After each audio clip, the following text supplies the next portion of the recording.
Sharon Stone is an award-winning actress who's been largely out of the public eye for several years due to a life-threatening illness. Now she's looking to restart her career. Lee Cowan has our Sunday profile. Sharon Stone was once one of the most recognizable faces in Hollywood. In the 1990s, her name was everywhere, synonymous with glamour, controversy, and unforgettable performances. But behind the fame, her life took a dramatic turn that almost cost her everything.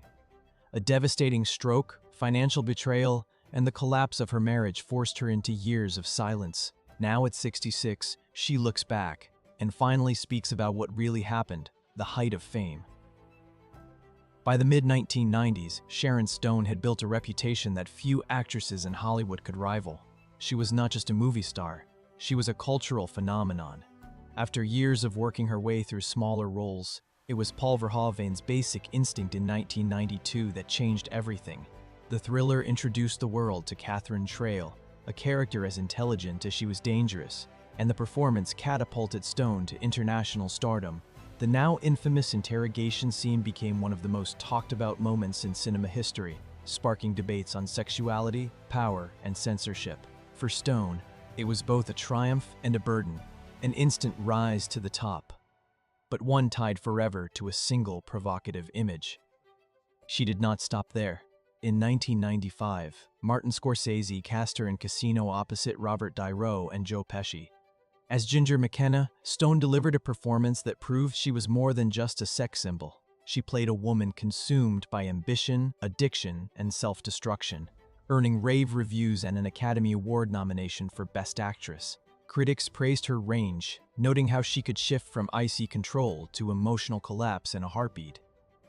With that role, she silenced doubters who believed her success was a one-time fluke. Sharon Stone had arrived as one of the defining actresses of her generation. Throughout the decade, she was everywhere, from Total Recall, alongside Arnold Schwarzenegger, to fashion campaigns, talk shows, and magazine covers. Stone became the embodiment of 1990s Hollywood glamour. She was invited to every premiere, every gala, every talk show couch. Designers lined up to dress her, and interviewers clamored to capture her sharp wit. By her own admission, she pretty much owned the 90s.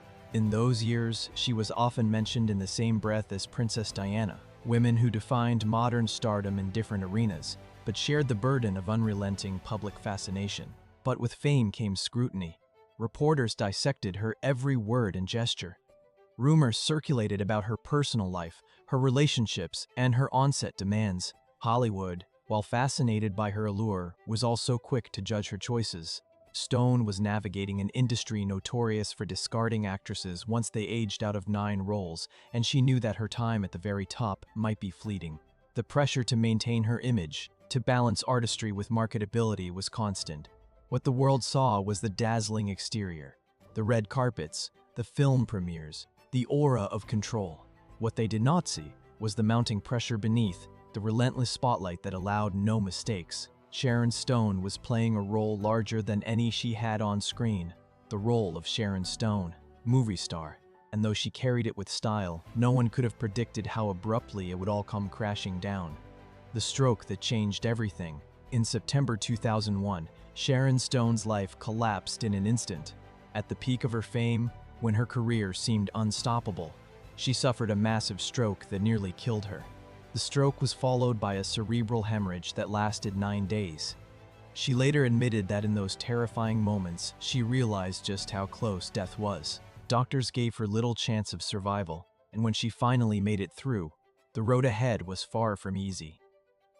Stone spent a week in the intensive care unit and months in the hospital. She lost basic abilities most people take for granted: walking, talking, reading, even remembering. In interviews years later, she confessed she had to relearn everything from the beginning. For 2 years, she struggled just to piece her life back together, describing it as a humbling journey. The glamorous movie star the world thought it knew disappeared, replaced by a woman fighting for her life and her dignity. What made this ordeal even more devastating was that it struck at a time when her personal life was already fragile. Just a year earlier, she and her then-husband, journalist Phil Bronstein, had adopted their first son, Rowan. Suddenly, Stone found herself unable to care for him as she battled for her own recovery. The pressure only grew when her husband eventually left her, remarried, and sought custody of Ryan, leaving Stone both physically weakened and emotionally broken.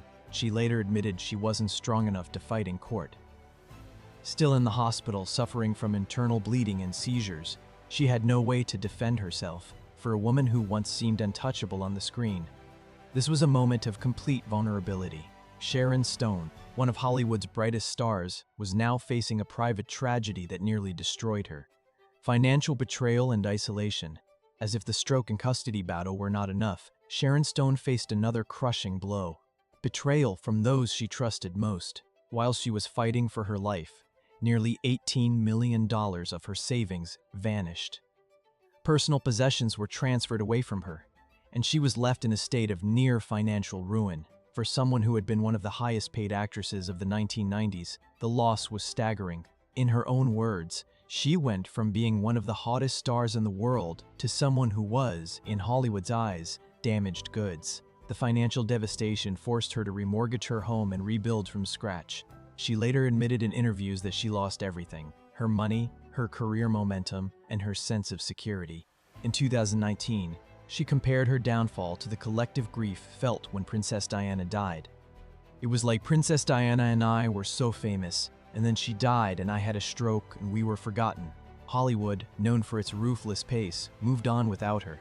Roles dried up, offers stopped coming, and the actress who once commanded millions per film was now left on the outside. Casting directors doubted her abilities, uncertain whether she could handle the demands of major projects. After such a traumatic health crisis, Stone found herself isolated not just from the industry, but also from friends and colleagues who slowly disappeared during her hardest years. For 7 years, she fought to recover, not only physically, but emotionally and professionally.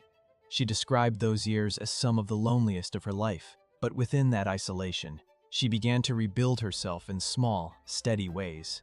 She adopted a new lifestyle, quitting alcohol, eating healthily, exercising daily, and embracing meditation. And in the middle of the pain, she discovered a deeper connection to her faith and spirituality, turning to figures like the Dalai Lama and Desmond Tutu for guidance. Slowly, Sharon Stone began to transform, not into the star the world once knew, but into a survivor who had endured what most never could: motherhood and personal reinvention. When Sharon Stone speaks about her life after the stroke, one theme always rises above the rest: motherhood. After enduring 9 miscarriages and a devastating custody battle over her first son, Ryan, she refused to give up her dream of having a family. In 2005, she adopted her second son, Lair, followed by her youngest, Quinn, in 2006. Becoming a mother to 3 boys gave her a sense of purpose at a time when her career and health had been stripped away. In interviews, she has admitted that motherhood didn't come easily, but the rewards outweighed every struggle. At a 2017 luncheon in Los Angeles, her children surprised her with a Mother of the Year award. On stage, she reflected that adopting her boys gave her more love, help, friendship, and kindness than at any other time in my life. For someone who once lived under the unrelenting gaze of Hollywood, home became her sanctuary, and her sons became the source of her strength. Motherhood also reshaped how she approached her career. Instead of chasing fame or big box office roles, she worked just enough to support her family and prioritized being present in their lives. She proudly kept them out of the limelight, shielding them from the public pressures she knew all too well. Yet on rare occasions like her 59th birthday in 2017, or when her son walked the Golden Globes red carpet with her in 2018, she allowed glimpses of the bond they shared. These years also marked her personal reinvention. Stone transformed her struggles into resilience, redefining herself not as the seductress from Basic Instinct, but as a mother, a survivor, and an activist. She no longer needed to prove her worth through fame. Instead, she found validation in raising her children and using her voice for causes that mattered deeply to her: activism, career shifts, and speaking out. Even as her acting career slowed, Sharon Stone discovered a different stage: activism. Since 1995, she has served as the global campaign chair of AMFAR, the American Foundation for AIDS Research. What began as a 3-year commitment turned into a lifelong mission.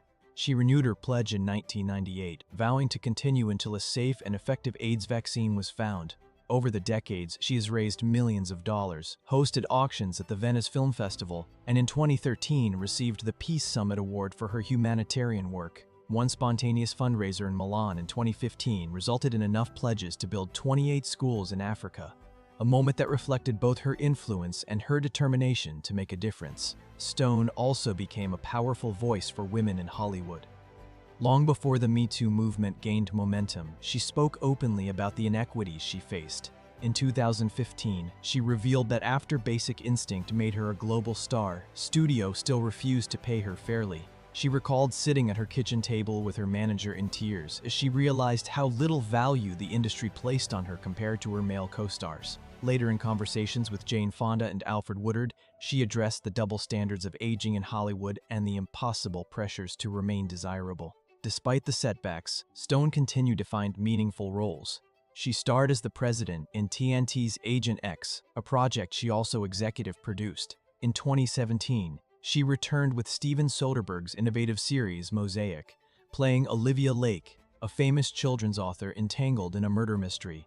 Ryan Murphy later cast her in Ratched as Lenore Osgood, a fabulously wealthy and eccentric villain, a role written specifically for her. Each performance reminded audiences that beyond the scandals and the setbacks, Sharon Stone remained a formidable talent capable of commanding the screen.